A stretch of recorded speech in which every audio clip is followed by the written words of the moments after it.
Hi Beshies! Welcome to another TBJ vlog and welcome to TBJ Travels to Tagaytay! Finally, naka-travel din tayo and for our staycation, kami ni husband, we decided to stay here sa Escala. So, let's go and check out this hotel.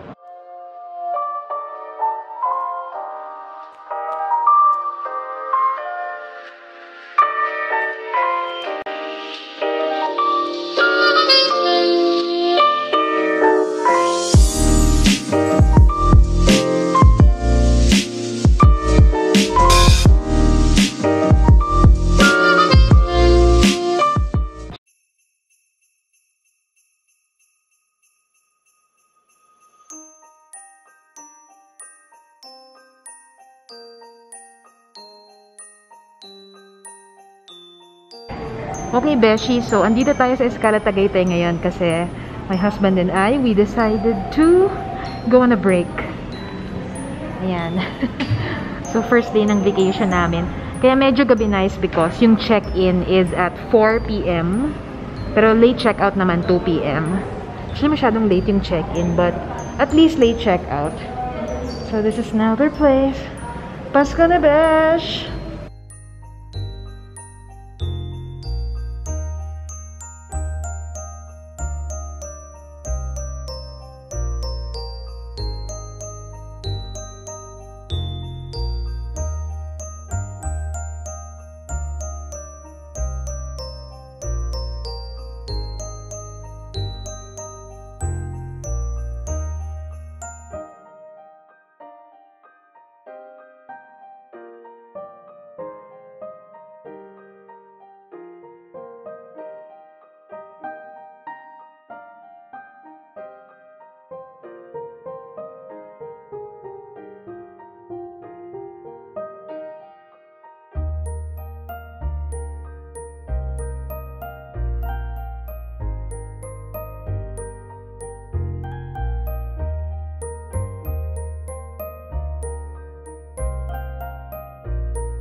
We're staying here for 4 days, 3 nights. We got the room at a pretty good deal. So normally it's around mga nasa 15 to 18,000 per night, but we got it at around 8,000 plus lang per night. So pwede na. So ayan, dito tayo sa room, and the room we have here is the deluxe room. And itutour ko kayo. So ayan, meron silang pa disinfection camera. Nalak ako, Besh. Paano ba to? Nakalimutan ko na mag-hotel. Ano ba? Ay! That means it's sealed and ready to go. Pag nabuksan na yun. Alright, so we are here inside the room. Now, this is the deluxe room. So, ayan. That's my husband. So, ayan siya. So, let me take you around. So, this is the bathroom. It's very decent, very nice. So, meron silang parang rain shower. There's no bathtub.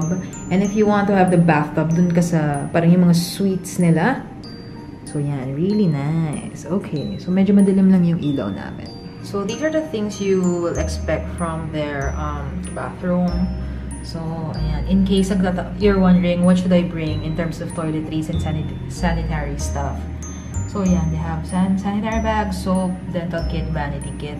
Pretty much the basics. And may shaving kit then. So, not a lot of hotels have that. So, it's very much appreciated that they have that. And shampoo and conditioner, ito siya.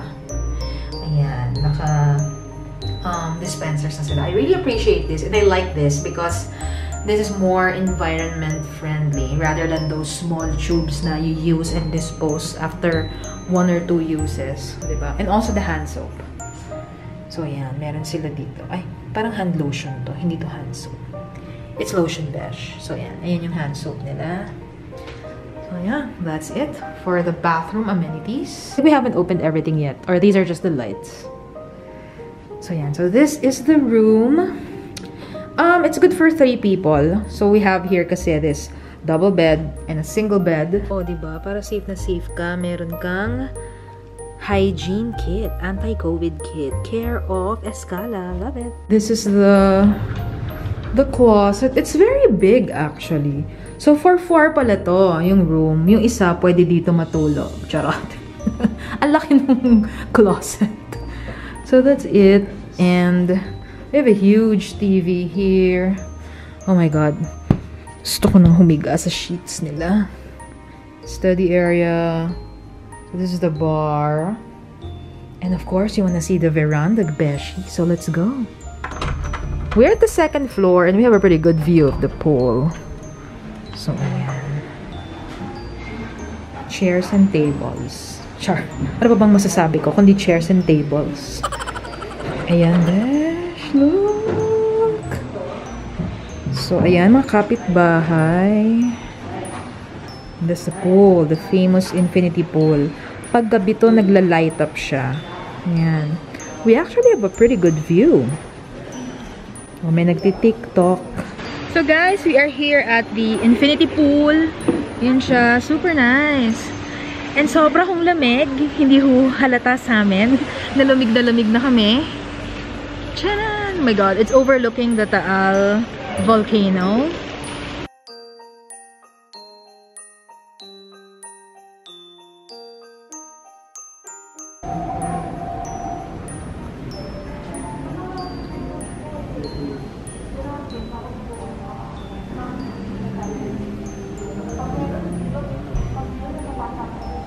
Ayan, iniilawan na yung pool. Ang ganda nito pag yung talagang gabi na. And it's so foggy right now, guys. Kaya, sobrang cool nung temperature ng ating camera. At nagbo-blue talaga siya dito. So, this is Escala Tagaytay for you. So far, safe naman siya. I like that they're taking in all the necessary precautions to make, you know, to make the guests feel safe. And also, I highly encourage everyone to please support local businesses. Let's start boosting our economy and let's, you know, support local more than ever right now because, you know, we really need to revive our economy. So that's it, Beshies, and I'll see you in the next video. Bye!